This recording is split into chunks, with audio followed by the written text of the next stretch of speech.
This is Temple of Void, and we're going to take you behind the riff.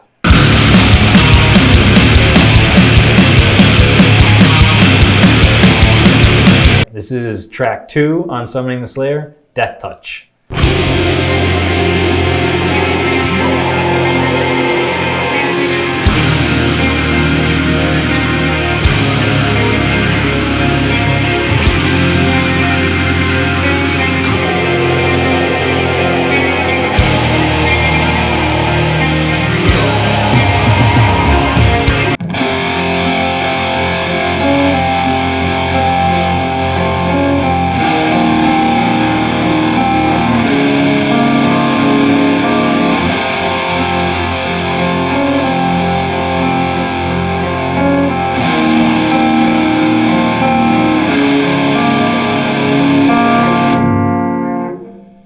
This is like one of the first like riff ideas that I wanted to really like work on for this record.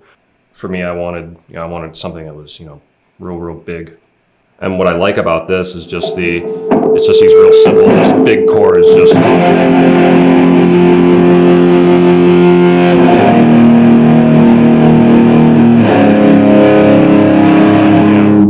like a real simple, just descending kind of riff, which I'm always a fan of. It's depressive, but triumphant. It makes you feel good just like holding those big chords, hanging them out there. So yeah, and again, I guess it's kind of like a feeling again, like we were talking about with like, how your hands are moving when you're playing certain notes. Like there's, even though you're not really moving much playing these, there's a lot of power behind them. Especially when Jason comes in on the beat after, like when the actual riff comes in and then he starts and you kind of lock into that beat. Yeah. Then it brings another dimension to, as I joke that like I'm playing complicated stuff here by playing, these 3 chords. But there's power. Yeah. There's power in the power chords, and it's the power of the riff. It's the power of the riff. So, okay, so that's like the intro. And then we go into the next part. Yeah.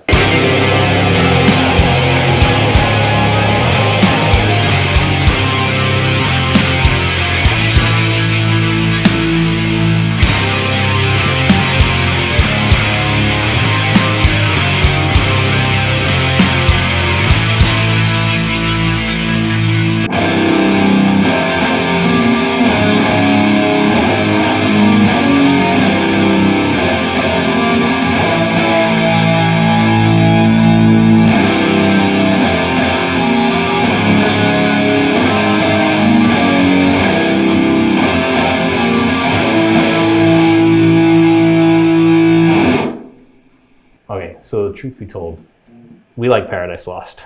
This is maybe a little bit. Maybe this is no secret. Yeah. Interesting thing is, I bet each one of us probably has a different Paradise Lost album that's our favorite. Maybe we got the same one. So mine's Icon. I was gonna guess that yours is either Icon or Draconian Times. I lean more on like the more like modern. Okay, Paradise Tragic Idol? I really like Tragic Idol a lot. And then really everything after that.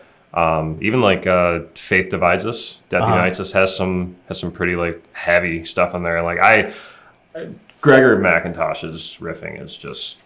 We have to get out there at some point. We like Gregor McIntosh. Yeah. He's a good... So, and there's no hiding behind that. So and he's a lefty.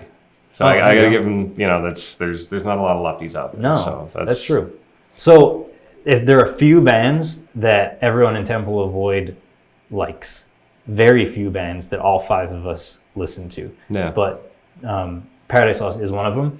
And so this has a Paradise Lost vibe to it, clearly. Yeah. At some point, like, I said I wanted it to be like sort of like the embers fire, of the record. You said I want to out Paradise Lost, essentially. But all of this is like contextual within like never, just like we gave on the last video, the example of the Alice in Chains things. It's not about like taking something and then like carbon copy. It's about being influenced by, and what do you do with that influence? Yeah. And what we do with it is what makes us Temple of Void, and not just like a carbon copy, or generic anything else. So certainly the inspiration and that vibe is coming from Paradise Lost for that part. But then the interesting thing is, as we continue to play that bass line, and then do you want to play the bass line, and I'll do like the next part? Yeah.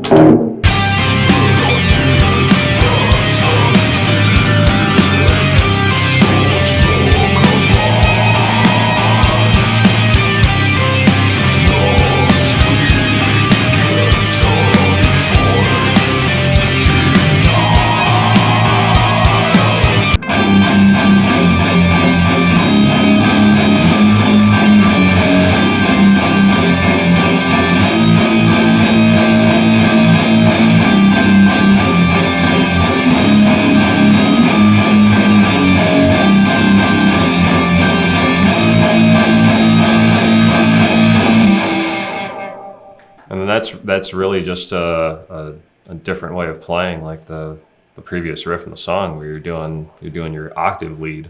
Yeah. And like the notes are more open strum, moving around.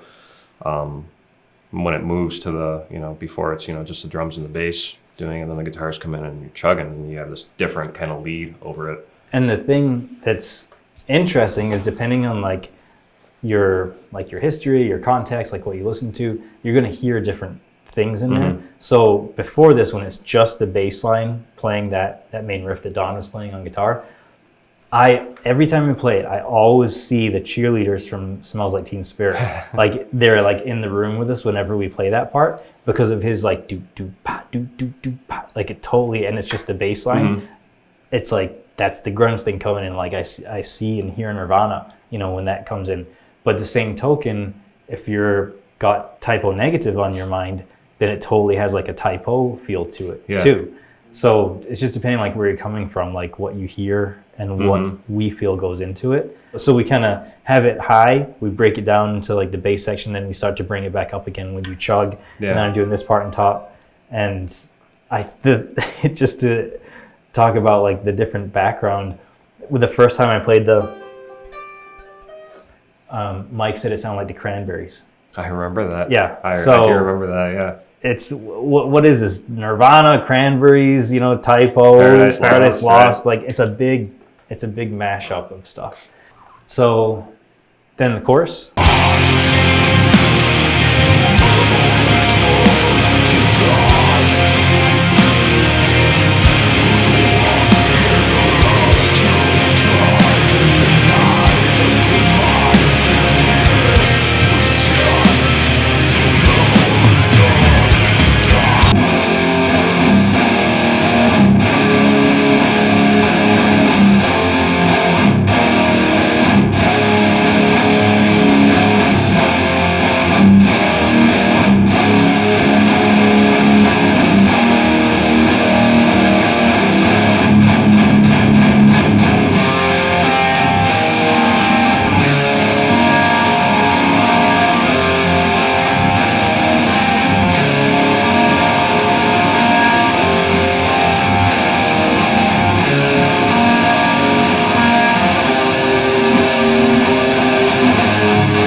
That's still the same notes from an earlier part in the song. I mean, they're strong chords, So it's.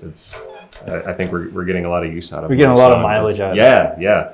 When Jason like walks in and he kind of takes it down a gear. Yeah. That's one of my favorite parts when you started playing, because it's like you have to trust one another, that someone can bring these 3 chords and then rely that someone else can come up with that crazy stuff layer on top and go, that's where it's at. And that, to me, that's like one of those moments where you bring that alive, and it's nice. I really anticipate hearing the beautiful like sort of cleanliness and like the picky part. I just love that part. It's cool when you can fall in love with someone else's guitar part and you look forward to what you like. I look forward to what you play on the song. I think in that part too, with that, when that lead comes in, I like kind of incorporates a couple of different styles as far as playing, where like, part of it's like that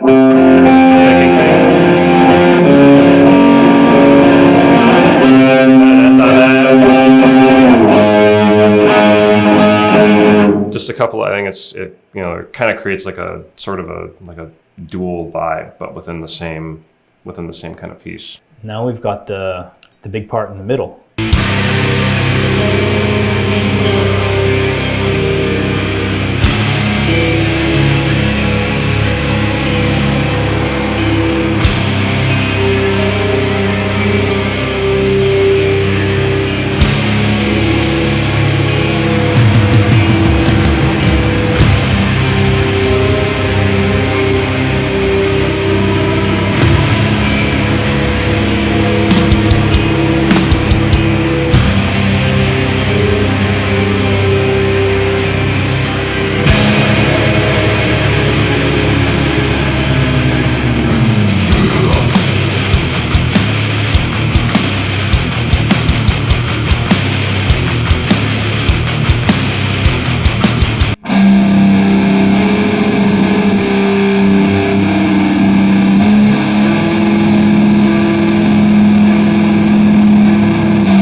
lot of twists and turns, though, I think, in this song. You know, even though like a lot of the riffs kind of at the front end again are similar, there's a lot of the way things move in the song. I think this is a lot of really like good stuff going on, movement wise, mood wise, atmosphere, especially in this part. You know, just with that like clean guitar, like playing that, and then chords on top, the drums, you know, the all the soundscapes that are going on. Like on the album. It sounds like thunder to me. Yeah. Like when I do like just those alternate between those chords, I'm always hearing like just some like thunderous noise. I feel like I'm Thor hitting those, you know, caveman riffs, like just with the.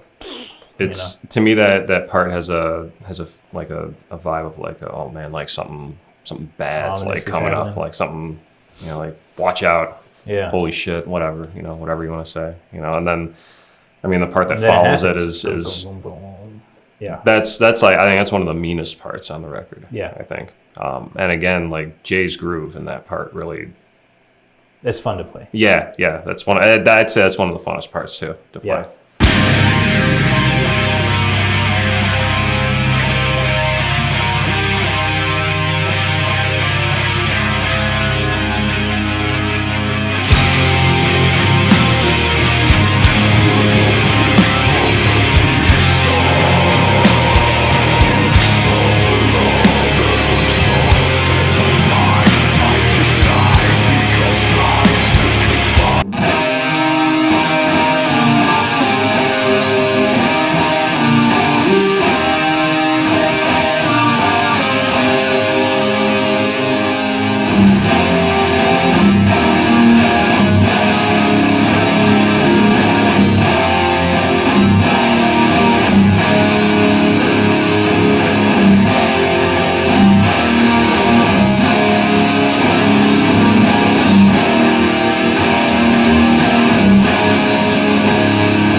And so we take that, play it 10 different kind of ways back and forth, and things kind of undulate back and forth. You've got your sort of cowboy part that you do. And then I stole your lead in this one.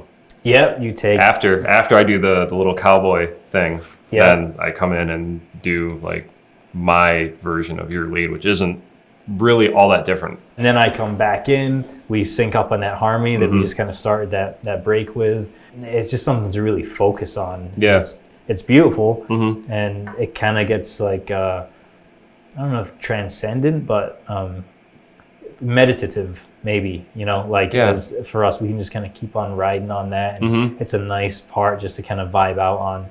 I feel like it's a statement piece for the album. Yeah, I think there's feels that are in like certain spots of the songs when you're playing, like they just feel really good to play.